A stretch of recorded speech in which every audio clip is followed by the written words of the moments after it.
Inside the Birds is back. What's going on, everybody? Jeff Mosher, Adam Caplan. Hope everybody having a great Memorial Day. We've got a great show lined up. Can't believe it, but we've got more Eagles front office to talk. Does the story ever end, Adam Caplan? No. A lot of Eagles front office stuff this offseason, right? Yeah, we'll get to that in a second. Yeah, the Brandon Hunt situation went from he's out, he's back in, he's in. Yes, he's in. We'll get to that. Yep. And good note you had about the Q&A show, about what we'll get into that in a second, what they have for the previous show, and then obviously what's coming up next for them. And no question, the front office stuff with Eagles is churning, as they say. They're not done yet. They've got more work to do, and they've had a lot of change this offseason. Right, they will, and we'll get into that. Also, we are going to talk a little bit about the news that came down late last week, I think on Friday, on the new roster cutdown dates that the NFL handed out and how that impacts the Eagles and every other team, along with the new IR and practice squad rules that came out as well. And then we'll give a tribute to someone who's been special to us throughout our career before we get out of here. So a lot to go through.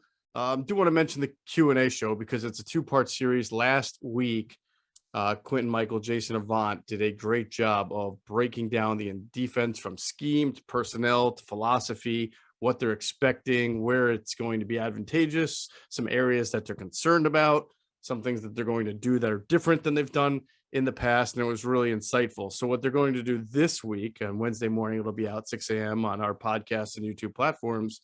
This week, they're going to do the same exact thing, but for the offensive side of the ball. And we know that there's the addition of A.J. Brown, and they're going to get into how they think that not only Brown's addition is going to impact the offense, but what kind of change from second half of last year they expect, if any, to this year, and whether that's going to be advantageous or beneficial. They'll get into some of the personnel groupings and changes and things that they expect. So it'll be a very almost Greg Cossellian, Xe and Oe kind of episode like last week's was. And I look forward to that.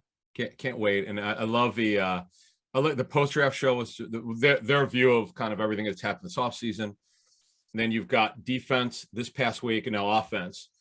This is good. We got you covered with what they're doing, and we'll blend into what we're doing going forward. Then we'll, at some point in June or July, we'll figure out when we get everybody back, Cosell and Q&A and us together. We may wind up doing a show with Q&A. Who knows? Definitely.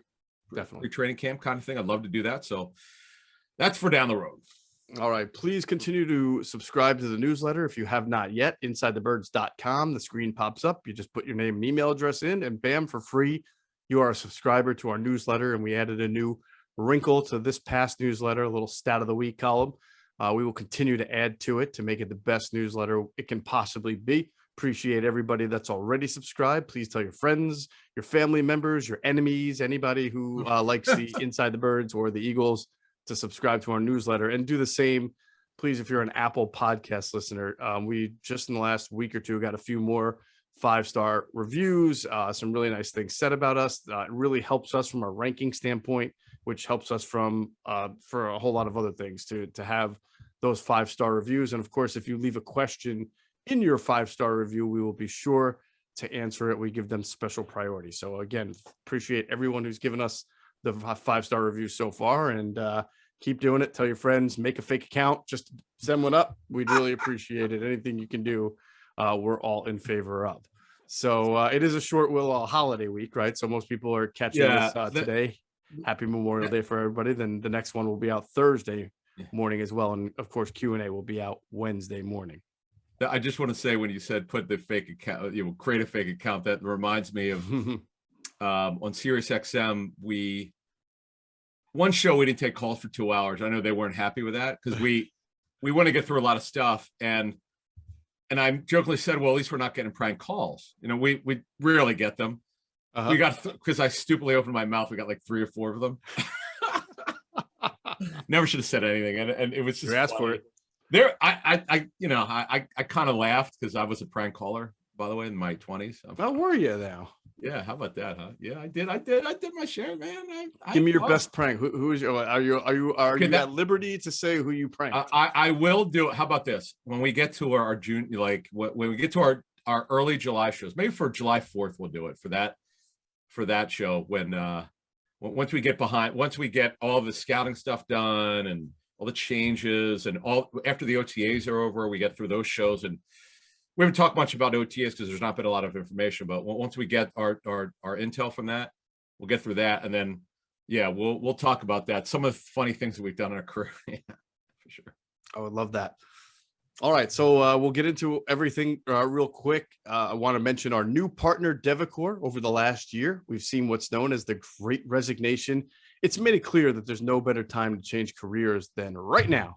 So Devicor is a Philly area family-owned career development company that helps guide hardworking professionals on the path to new and fulfilling careers. Unlike the big companies in the career development space that offer the same cookie-cutter career advice and services, Devicor's certified career development team is hands-on, passionate, knowledgeable. They take pride working closely with their clients to ensure that their experience is personalized and tailored to their needs. So whether you're in need of a new resume, a cover letter, a CV, or you want to optimize your LinkedIn profile, or just work with a career coach, Devicor has you covered in all spaces. Go to devicor.com/birds to schedule a free 15-minute career coaching consultation and to receive an exclusive 15% discount on your next order. That's devicor.com/birds. All right. So if you're an Inside the Birds listener, or if you're constantly on insidethebirds.com or following either Adam or I on Twitter, then on Friday, you were among the first to know, because we dropped the news first, that the Eagles finally went ahead and hired Brandon Hunt, the former Pittsburgh Steelers pro scouting coordinator. So he is coming to Philly. He's going to be a part of the front office. Adam, as we understand it, he is going to have a job that entails both pro and college scouting, which is different than his job he held with the Steelers, which, by the way, I didn't realize until further researching it. He only had one job his whole time with the Steelers. He was the pro scouting coordinator. Wow. So he's going to get college work added to his title. And the title, as we understand it, he's going to be a director of some sort. That's the way I heard it. He's going to be a director. It'll probably appear in his title. It'll be a nice title. Now, what exactly, we've talked about this on certain pods. What exactly that means is hard to determine right now until the Eagles kind of come out and list the jobs and do a better job of explaining it. But I think what's important here, if they do, what's important here to understand from what we know is that he will be doing a lot of pro scouting, which is his expertise, and he'll be doing some college scouting, which is what he really needs to add to his resume if he wants to climb the ladder. Clearly, he did not get the Pittsburgh Steelers job.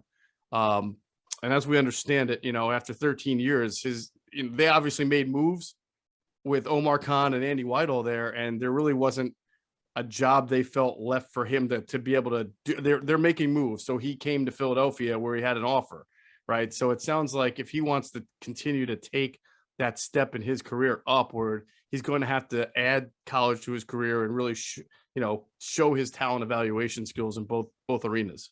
Yeah. So what happened? So when you're pro scouting coordinator, that could always mean a bunch of things with that title, but in Pittsburgh, it meant he was the pro director. That's why you have to be careful when people say what a title is. You have to actually know what the guy did or will do.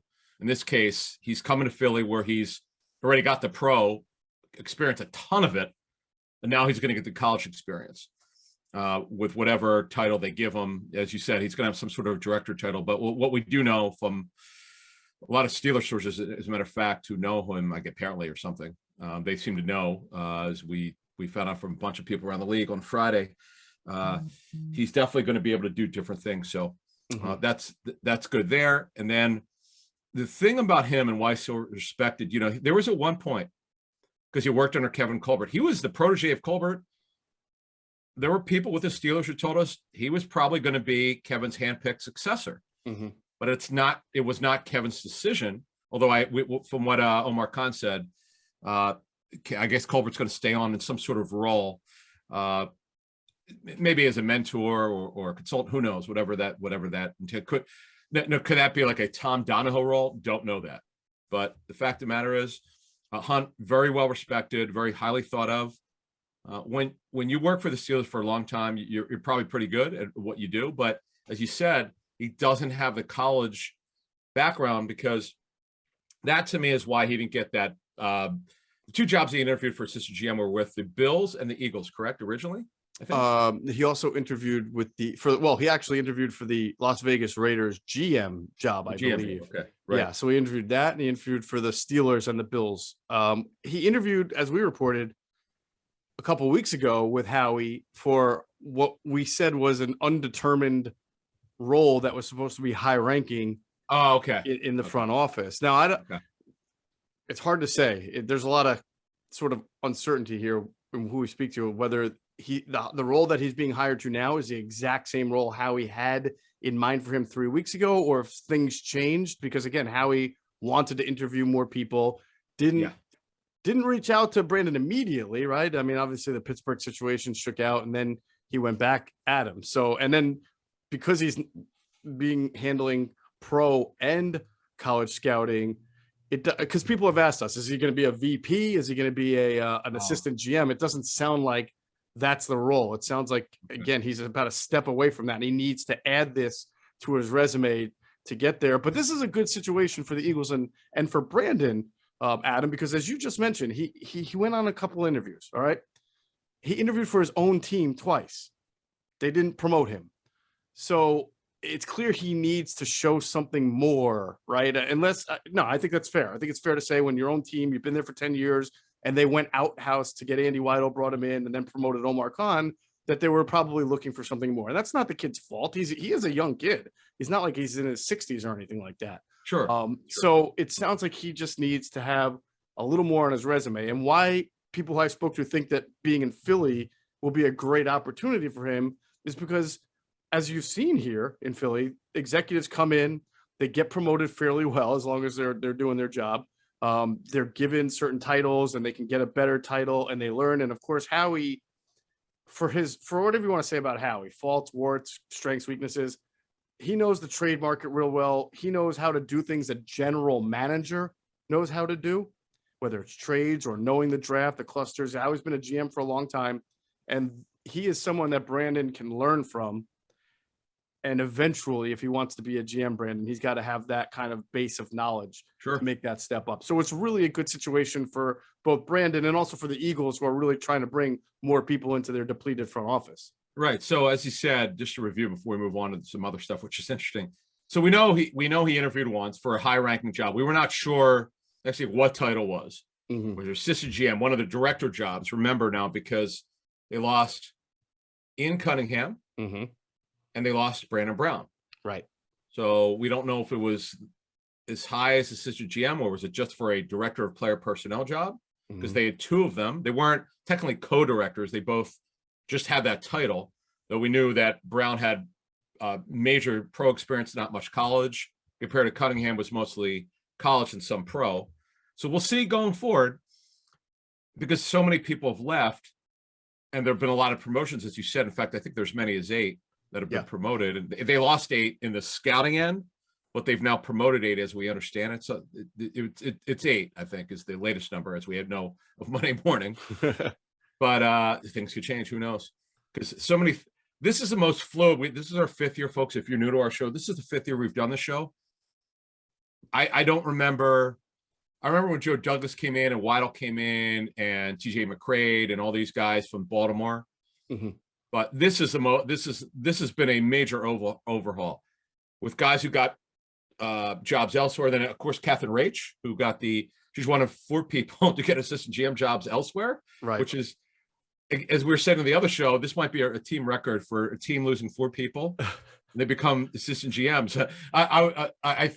The running joke is they're an assistant GM factory. I love that one. I did mistakenly say last podcast that they only have one GM in the NFL, and that's Andrew Berry, who was only here for a cup of coffee. But I forgot about Joe Douglas. So they've had 2 GMs come from their department. Yep.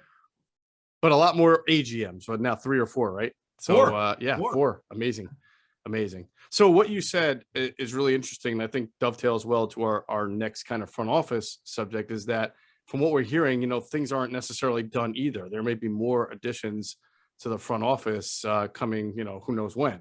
So that really still kind of leaves the question in my mind that we've been talking about for the last week or so, is that these additions are interesting guys. We outlined some of them, but at the end of the day, you lost Andy Weidel. He's the guy who set the board, right, for the drafts specifically. It wasn't his only job, but that was a huge job of his.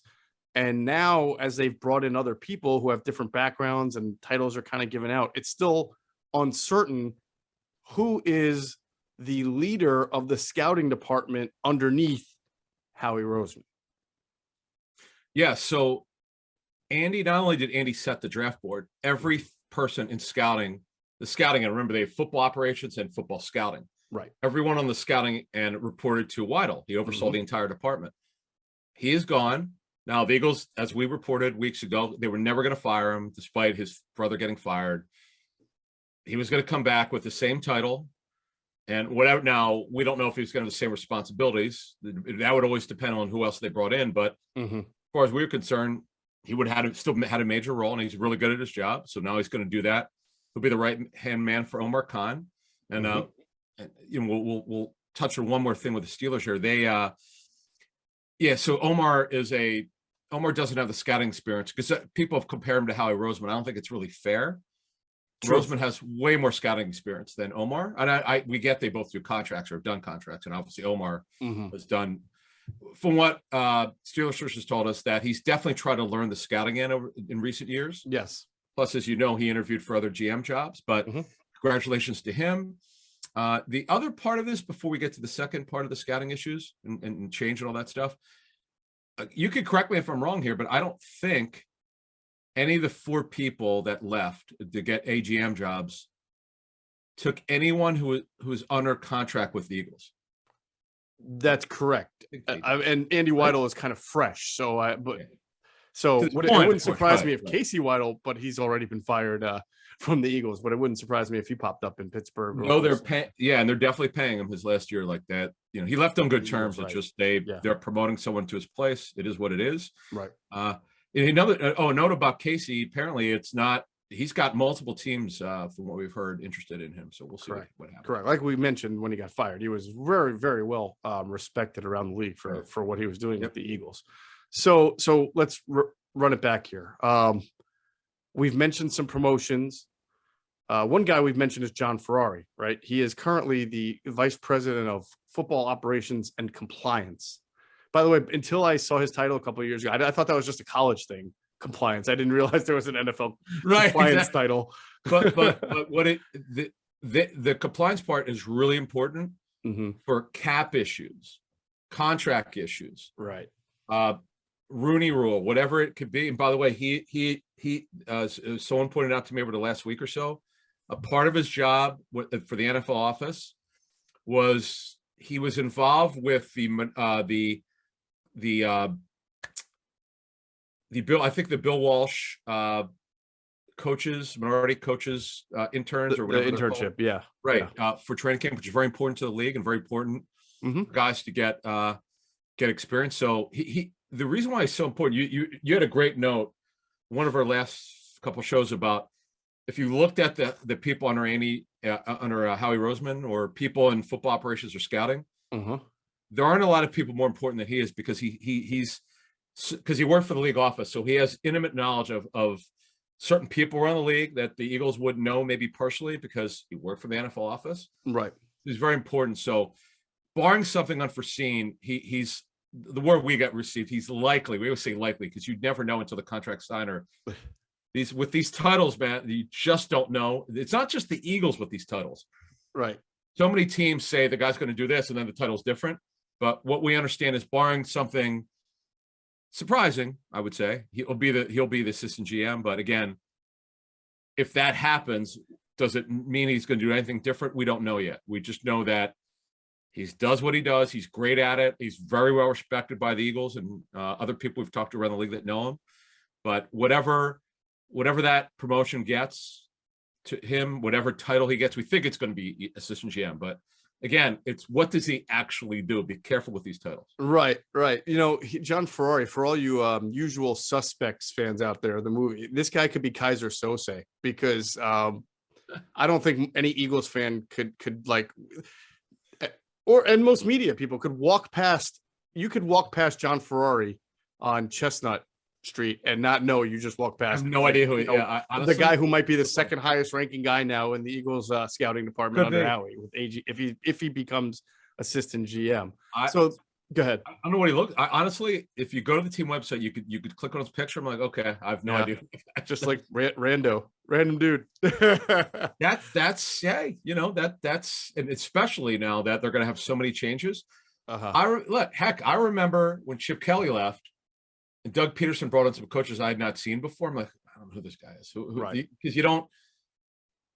And then, of course, you have Sirianni's staff. So you don't know, unless you've run into these people, you'd have to go to the team website to know who these people are, what they look like. Right. It's crazy. All right. So John Ferrari, obviously getting what we believe to be as a pretty big bump and has a big responsibility as far as what, he's very important to Howie Roseman. He'll have a nice title, but also not someone who is a scout and watches tape. So let's move on to two other people who we're hearing are going to have a bigger role in the Eagles front office going forward. Both of them are known each other. It's been written about. Alec Halaby, currently the vice president of football operations and strategy, who's been in charge of the analytics department or presiding over for quite a while. He's been with the team for a while. And Julian Lurie, whose name we have mentioned before. And I believe he and Halaby know each other from college, right? I mean, they've known each other for a while. Yeah, they're very close. Yeah. I'm pretty sure we detailed that during the hiring process a year ago of Nick Sirianni, that Julian Lurie we knew was involved in the meeting, the interviews. He was there. He had a presence there. I'm not saying he was asking questions or anything like that, but he was part of the process. He was there among some others. So that just shows you that they've been kind of slowly getting Julian Lurie more and more involved with the team. And he's another one like Alec Halaby. They're close, that puts a lot of emphasis on analytics, believes in them. And, Jeffrey Lurie has come out and said that when he steps down, Julian Lurie will be the owner of the team. But he said if he wants to. If he wants to. Now, go ahead. You would think, I mean, who wouldn't? Here's the thing. We know Halaby's going to have a bigger role. Okay. We might as well just go forward with that. Yeah. We know he's going to have a bigger role, but we don't know exactly, again, titles. I have no idea. I mean, we've heard from so many people around the league. You'll hear like a conversation, that analytics guy, they don't know his name. Mm-hmm. We do, because we cover the team intimately. You hear from this guy, hey, did you hear this analytics guy's going to have a bigger role? Okay. Do you know what it is? No, but he's going to have a bigger role. Mm-hmm. So whatever that entails, whatever say he has, because analytics since Joe Banner started it. But the funny thing, what Joe Banner told us a year or two ago on our show, is that Joe said, and please correct me if I'm wrong, he never intended analytics to be very important for the draft. He felt for game day, yes, and certain things during the regular season, but he said for the draft, not very much, right?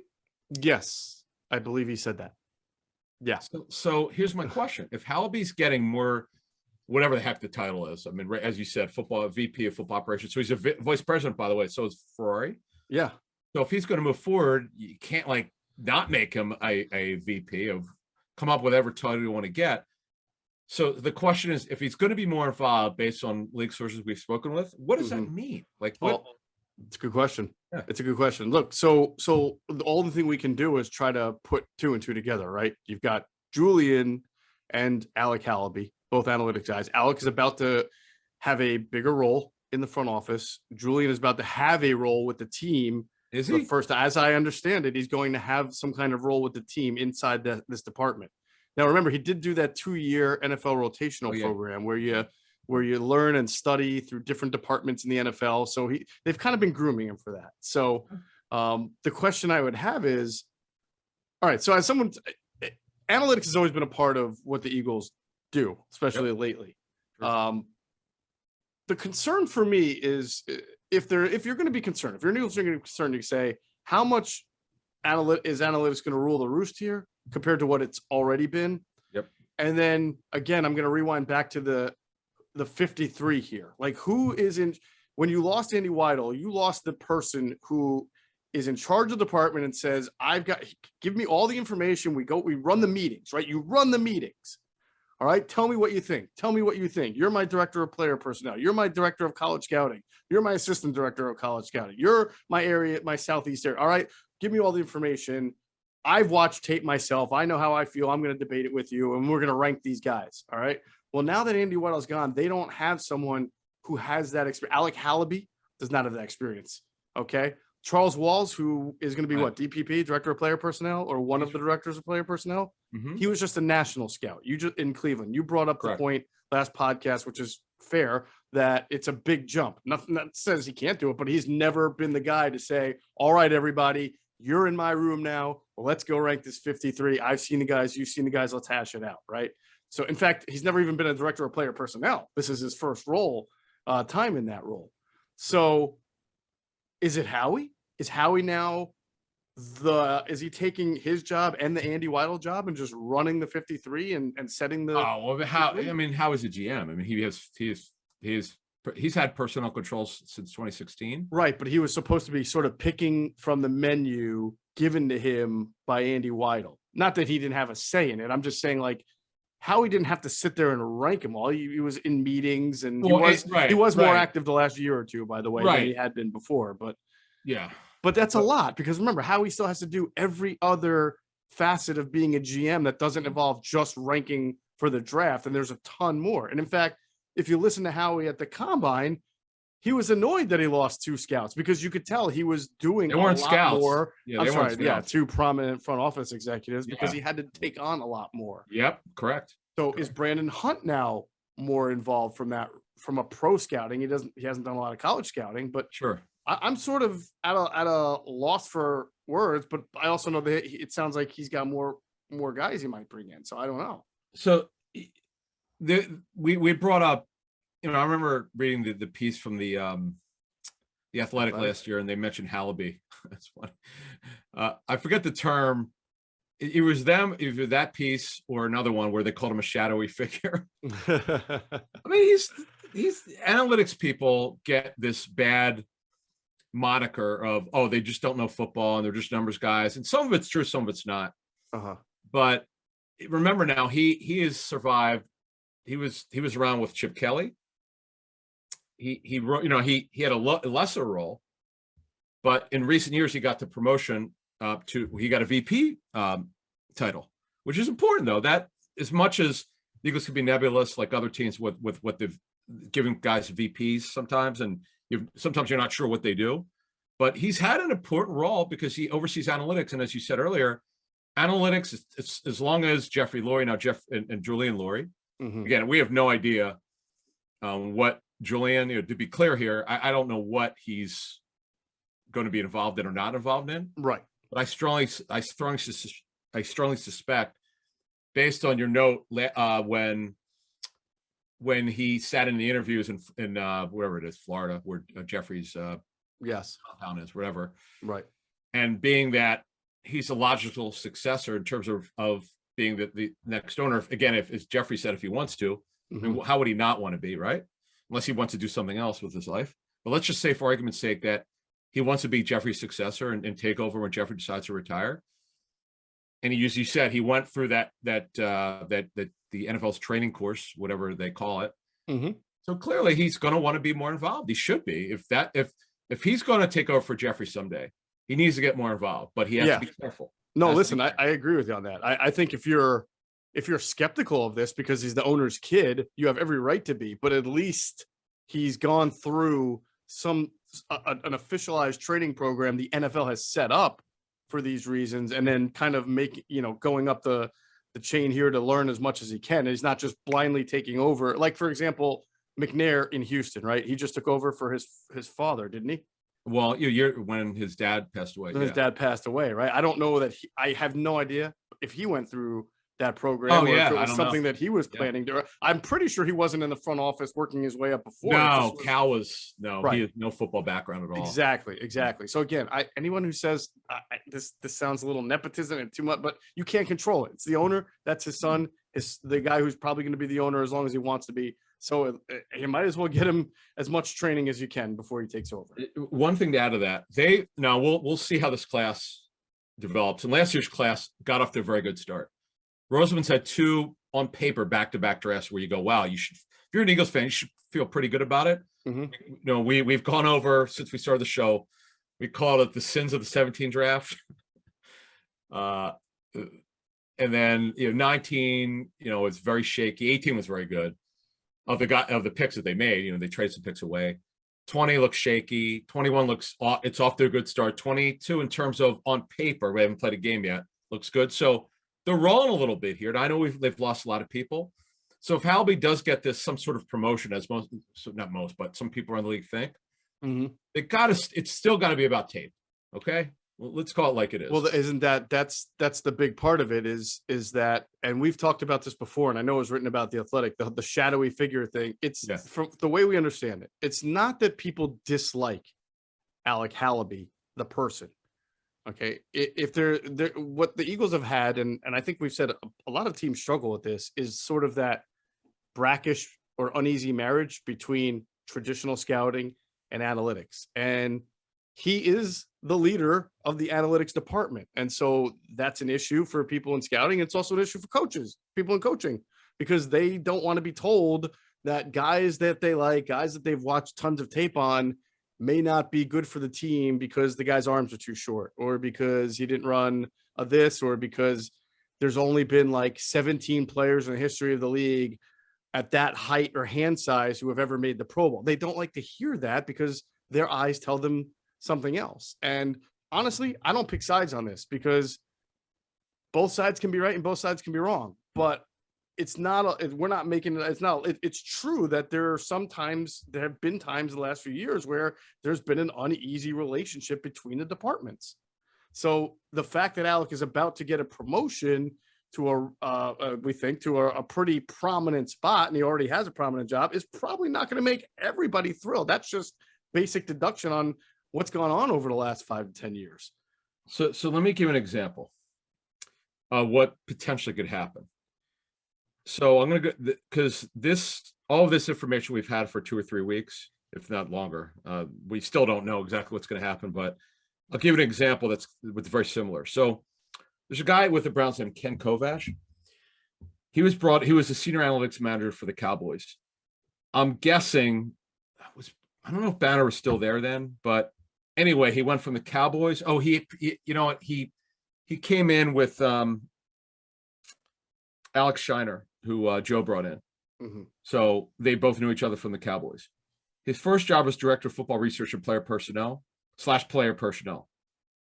Then after with the Browns, as we know, there's been much more stability with Eagles front office over in recent years than there sure has been with the Browns, to be clear. But he went from a director of football research / player personnel to a VP of player personnel. And he's really just the analytics guy, talking to Brown sources. But they must like him there because he's been there 9 years. Halaby's been with Eagles a long time. He's really just an analytics guy. He's not really a personnel guy, but they must like him. And he survived a lot of, as you know, Geoff, a lot of firings in the front office. They've had so many GMs and coaching staffs, but he's been one of the survivors. So if you move this forward to the Eagles, Halaby's a guy that it's gone through. As I mentioned earlier, they had the Chip Kelly staff, that front office. Roseman got reassigned. Halaby still stayed there. In fact, his office, if you recall, was reassigned too. Yep. His actually office was moved to another area. Then Roseman gets his job back. Halaby gets more juice, as they say. Then he got, in recent years, a VP title. So maybe he becomes a director. We'll see, but he's got a very interesting title. But it's as an analytics guy. But with all these moves, as you said earlier, to move this forward here, with Weidel leaving, Tom Donahoe leaving, does this area become more analytical? I mean, there's no way to put a percentage on every pick. Like, how much is that analytics and non-analytics? Right. Unless you talk to other teams, they'll say, well, that guy is like the kid they drafted from Georgia, the first one, Jordan Davis. Mm-hmm. Analytically, he doesn't have the numbers, but he's got the height, weight, and speed. Mm-hmm. So that's why you ask yourself, how much is analytics now and how much is not? We don't know that. It's impossible to know that. Right. But going forward here, Halaby's going to have some sort of bigger role, but we don't know what that means yet. Right. But just something to be, when they make these announcements, when everyone's hired, we'll obviously have way more information. I'm curious to see. I mean, I can't imagine he have the same title. Maybe he will, maybe he won't. But again, he's already a VP of football operations and strategy. And the strategy part, from what I understand, he's pretty good at it. But he's not a born football guy, as they say. Right. But what could he possibly do that he's not doing now? Right. So I know sometimes people, when we discuss this stuff, want us to be have really strong opinions one way or another, and it's really hard. I sit here with it. I wish I had a magic 8 ball to look into the future 4 or 5 years down the road to see how it all worked out. I don't know how it's going to work out. So all we can do is tell you the dynamic that's going on, and we'll see what happens with it. I'm not going to sit here and be like, this is the greatest thing or it's the worst thing. I don't know. It's not even a complete picture yet. I want to see the organizational flow chart. That's what I want to know most. And if Howie's still hiring people, then it's not over yet. So it's hard for me to make anything declarative one way or the other. The only thing I can come out strongly, me personally, I think you agree, is right now,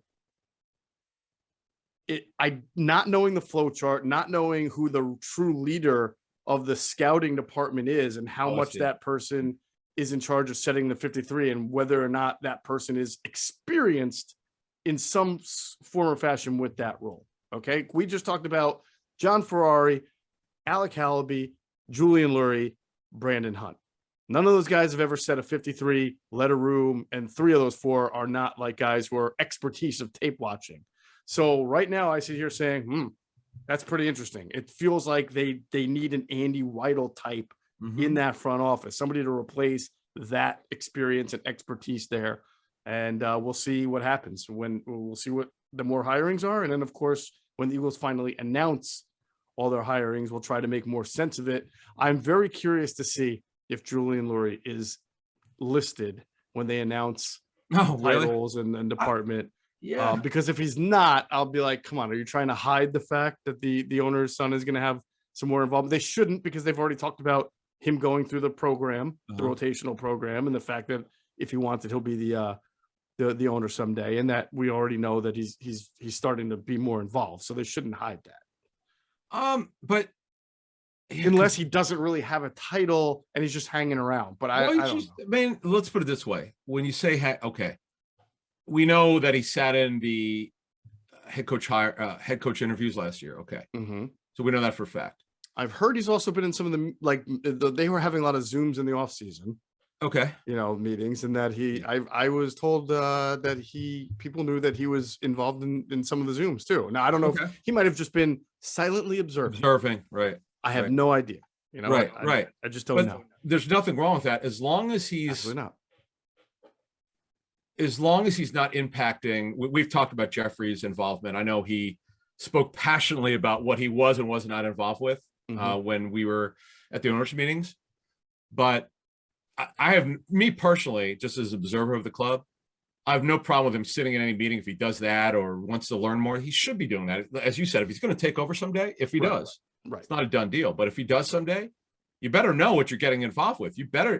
I'd rather him, quite frankly, if I work for this club or any club, if the owner's going to hand off to a son or somebody related to him or somebody else and not sell the team, heck, I want this guy to know what he's getting. Absolutely. That was the point I was making. Yeah. I'd rather have him do it than just inherit the team blindly and say, all right, I'm ready. That was your point about Cal McNair, because Cal's not a football guy, but I have no idea how much he doesn't know or know. Like the Bill O'Brien thing, which obviously didn't end well. Right.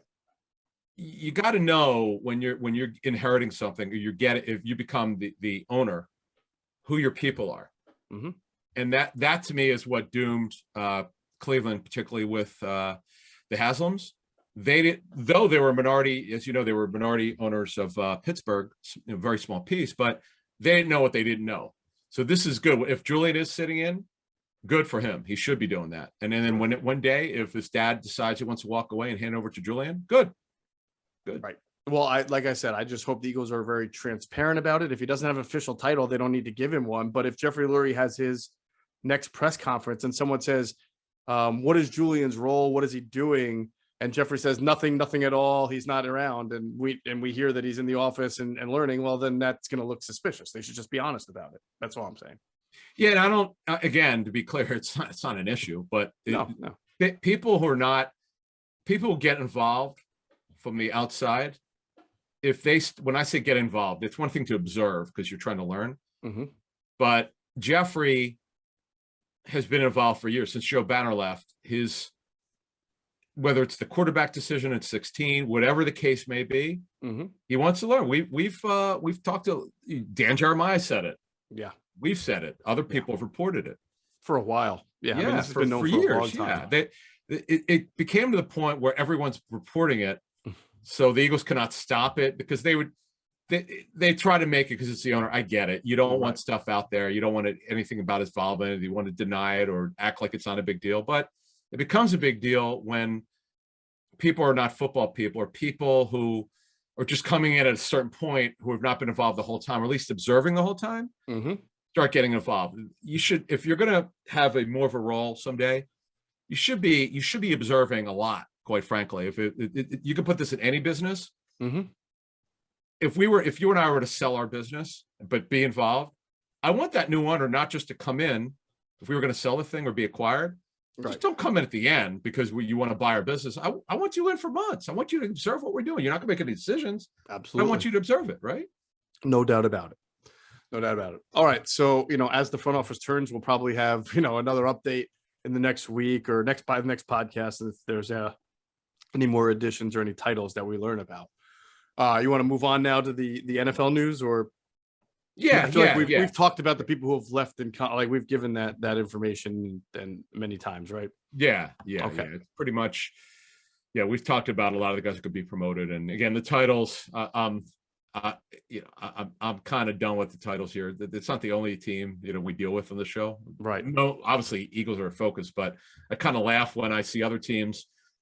There will be a guy I know personally with other teams, and they'll say what his title is. I'm like, that's not what he's doing. I just laugh. Right. You go through, you know a lot of people around the league, so we just kind of laugh, and we're happy for these people to get promoted. And I think sometimes teams do this purposes so nobody knows what no one can figure it out. Yeah. But whatever, we'll do our best. I don't know anybody. I just know one team. Yeah. Right. Sure. So yeah, the cutdown dates. Yeah. So before we get into the cutdown dates, I want to let everybody know about our friends at PHLSportsNation.com, enhancing the fans' experience with their coverage of all Philadelphia sports teams for the fan, by the fan. That's their motto. Make sure you check them out at PHLSportsNation.com and on Twitter at PHLSportsNation. Let's pause real quick for a word from our great sponsors, including our friends at Sky Motor Cars. All right, if you hop into Sky Motor Cars out there in Westchester, PA, make sure you tell them Adam and Geoff sent you. You will get a great deal. All right, so as we were alluding to, the NFL made some changes that I had no idea was coming. I don't know if you did, but all of a sudden they kind of announced some new roster cutdown dates, along with some new IR and practice squad rules. So, Adam, take us through the new roster cutdown dates and what the numbers go from to. Yeah, the IR and practice squad rules it's been amended. They're just some slight changes, which are interesting. We'll explain what they mean and why I think they happen. But so the cutdown dates, the first one is Tuesday, August 16th. For some reason, so many deadlines are Tuesday in the NFL. For some reason, they picked Tuesday. So the first one is August 16th on a Tuesday. They're going to go from the 90-man offseason roster to 85. It's only 5 players. The second one, now what they would like to do is after, it's usually, because remember now we only have 3 preseason games, not 4. The second one is August 23rd, a Tuesday, from 85 to 80. And then they go from 80 to 53 on Tuesday, August 30th, which is after the last preseason game. See, it's funny. When I first started covering the league, teams hated 90 to 53, whatever the heck it was back then, in the early 2000s, whatever the numbers were. So enough teams complained. So they said, could you cut it? Could you just cut it from, could you just give us some other dates? Because we don't like doing one fell swoop. So for many years, they did it from 3 dates or 4 dates when we had 4 preseason games. Right. then teams complain about that. So now, obviously, because of the COVID issue coming out of it, there's everyone with people in the league were on both sides of the fence with this one. So last year they did the same thing, where they had different dates, and again, it's on Tuesdays. So we get that. The only thing that's a negative, which was brought up to me by a couple people from the league, is the problem that you have with this is that you don't have so you get training camp starting late July. You've got really just about 2 weeks to evaluate the lower end guys. Right. I know you've had them in the offseason. I get that part of it. But in terms of training camp, then you got to cut these guys. Now, obviously, they go through waivers if they're not veterans. Some will be veterans who are not subject to waivers. But if they're waived, they could be claimed. But there's strategy to do it. So what teams do is they'll cut the guys. Let's say their preseason game is Friday. They know that they're not going to play them. They're going to cut them on a Thursday. That way, nobody claim there's some strategy to this. You cut them when teams they're not concerned about it. Right. You don't see a lot of claims on that Friday if the team's got a Friday preseason game. So there's some strategy to doing this. But again, it's 90 to 85, 85 to 80, and 80 to 53 is the big one. So we'll and then you get practice squads. So that, and it's big in practice squads. So they're going to increase them from 14 to 16. I don't know why they're doing that. 2 more. Maybe there was obviously NFLPA is loving that. Yeah. But the big thing is the elevations. So this is important to understand. Remember the elevations where you don't have to they're free elevations, so you don't have to sign them off your practice squad. Right. Because if they're signed off the practice squad, you must waive them. Correct. If they're not vested. So what happens is now you could elevate a player 3 times. Before it was 2 off the practice squad. Right. That's good. That's that's a benefit, right? Yes, of course. Of course. So, and then you don't have to waive. I mean, it's a benefit for the team, not the player. Right. But they revert to the practice squad if they play on Sunday that Monday. Right. So you don't have to waive them. Now, the other part of it, this is last year, IR, you could come back. You have to miss 3 games and then you could come back. Now it's 4 games. Why? What was that change? Typically, there's going to be, and the league loved this, that there were very few, if any, complaints when they amended the rule because of COVID. They were giving you a chance to come back earlier. And the thing that's, because you know how teams will find loopholes, and I'm not saying they were cheating, but they would take advantage of guys who had very minor injuries. The teams love this when they changed it, because the old rule is, okay, you go on IR, you're done. Like, let's say you had a not a true high ankle sprain, a mild high ankle, which would be about 4 weeks. Well, you'd have to, if you put the guy on IR, he's done. He can't come back. The old rule. Right. Now you've got this rule, which is great. It's great. It's great for any team. Whatever you file. Plus, if you play fantasy, your guy can come back. Yep. It's good there. So anyway, it was 3. It's now 4. You could have up to 8 players that could return from IR. Now, remember, there's a practice squad IR, which we rarely talk about. It's very rare that it happens. Right. But it's combined. It's either your 53-man roster or practice squad in the memo.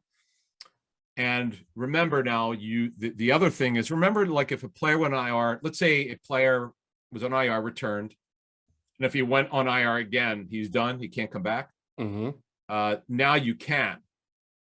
You could be on IR twice and come back. But makes sense to me. I think that's a good rule. It's sucked that teams are. I know why they did it, because they want to make sure the teams don't cheat. But if a guy gets 2 different high ankle sprains, it's not his fault. It's not the club's fault. Right. So, but you could only have 8 players total from the season returning. That's the max. You could obviously have. That's up though, right? That's more than. I think it was it 6? Yeah, it might have been 6 before. Right. Good point. Now, and it also includes NFI, which is non-football injury, non-football illness. Right. So, yeah, that you can now have up to 8 players that can return, but there's strategy to it, because, again, if you have a practice squad player that you really like, though, and he's non-vested, and you don't want to. Well, actually, on practice squads, I have to look at the rule now because it's changed over the years. Because you remember, you can only you couldn't have veterans on it, but they changed it in recent years. Mm-hmm. So I don't think they could waive a player off of practice squad because the veterans contract's terminated. I'll look. By the way, nothing changed on that, right? You can still have veterans on the practice squad. Yes, correct? yes, and that's part of. Now, I think there's. It's funny. The last thing that they have is I think they might have amended the veterans rule. I'm glad you brought that up. I'll look that up in the memo. I don't have the memo with me. I just took the stuff that I had. I put it on our rundown here, but I believe they amended the veterans number. I'll look that up. Awesome. All right. There's a lot of information. I think all of those rules just make the league more competitive and better. I don't see any downside to those rules. In fact, I'm not even sure why they even give you a limit of 8 guys to retire. I mean, that's plenty. But still, here's why. Let's say you've got a guy who's got a hamstring strain at grade 1, which should only be 2 or 3 weeks. Yeah.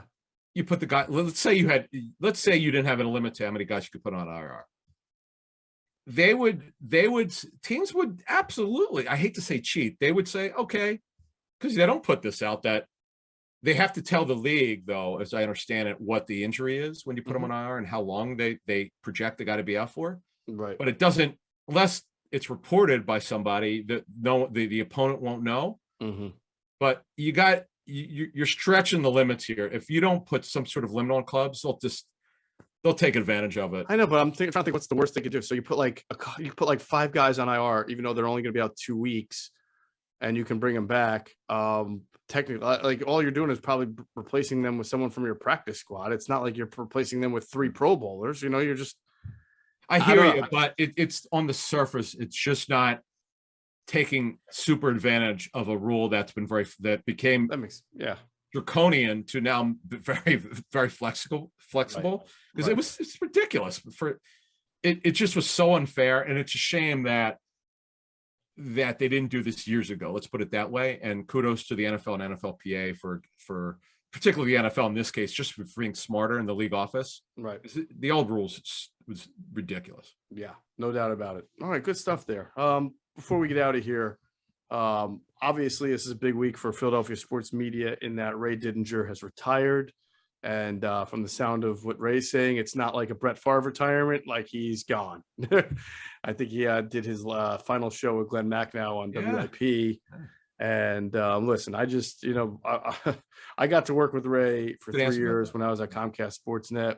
We did a show together Monday nights. It wasn't just me and Ray. It was me, Ray, Ron Burke, who I love. God, Ron Burke is like one of the greatest human beings ever.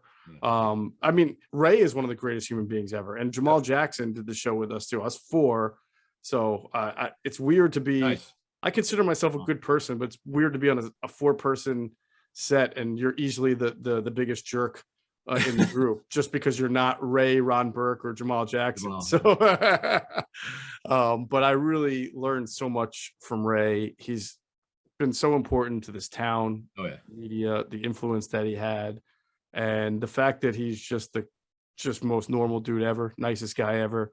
And by the way, really talented for a guy his age that's transitioned well into TV. Yeah, he played baseball. And all the technology. Yeah, he covered everything. But like when we did Eagles Rewind, I was a mess, man. For those who know, that's a tape review show where we would get to the green room at Comcast Sportsnet. I'm still going to call it that. At like 8 a.m. Me, Jamal, Ray, Mike Mulhern, who's a producer there, Bill Griggs, who was working there at the time. And we would just pop the TV on and go through it snap by snap and brainstorm and what went right and what went wrong. Jamal was great from that. Ray, I would add in. And then we would pick out the cut-ups that we wanted to use to explain our points about what went right and what went wrong. And that part was the easy part. The hard part is when you're talking about it live on air, it's a live show, right? And then they start running those cut-ups. You have to talk and narrate what's going on in the cut-up as it's going on. And it goes from one to another to another. So you sort of have to remember in your head, what cut-ups you're going to be talking about at what time, and then making your point slowly enough so that you're not ahead or behind the highlight. It's really difficult. And my first few weeks, I was a real mess. Nobody told me that. I could just tell watching. They said, Jeff, you're going to get better. You've never done it before. I was going from newspaper guy to digital guy to TV guy. So, but it was really tough. Ray was just like, I know it wasn't his first year doing it, but it's not like he'd been doing it for 30 years either. And he was just so smooth. Everything the man did was so smooth. And he was so nice calm to me and helpful as I was, stumbling all over myself trying to do this show with those guys. And I'm just forever indebted to Ray for that kind of guidance and patience and just being an unbelievable human being. I always called him the voice of reason in our town, in our whatever sport we would talk about. It's just getting to know him over the years, sitting in NFL films with him and getting to know him on Comcast, CSN, because I would do Daily News Live. And just hearing him speak, and he's so calm and so thoughtful. Everybody knows about the notepad. If you're not from Philly and you've never seen Ray, he has a yellow legal pad. Yes. He'd write a lot of stuff down. He did he finally get a cell phone? I forget. Didn't he? He may have just recently got one, but I've never seen him with one. Yeah. I definitely not on Twitter. Oh yeah, he ain't gonna be on Twitter. That will never happen. But just getting to work with him and getting to know him over the years, one of the most thoughtful people I've met in my life. He's just a good dude. And the other thing is, I didn't know this when listening to their final show. I didn't know that Ray was such a good baseball player growing up. Oh yeah, I didn't know that either. Yeah, wow. By the way, you could go to WIP's website if you want to hear the final Macnell and Didinger show. I don't want to give it away, but I'm going to give one thing away, which to me as a Philadelphian, and I got to know this guy from just growing up here, following him, and then I'll get to the guy's name in a second. And then the guy became a coach. For those of you who are old enough, remember Bill Bradley, the former Eagles safety? So I met Bill when he was with the Chargers as D-backs coach. And if you look up his picture, it's really incredible. Like as when he would play for the Eagles in the early 70s, maybe mid 70s.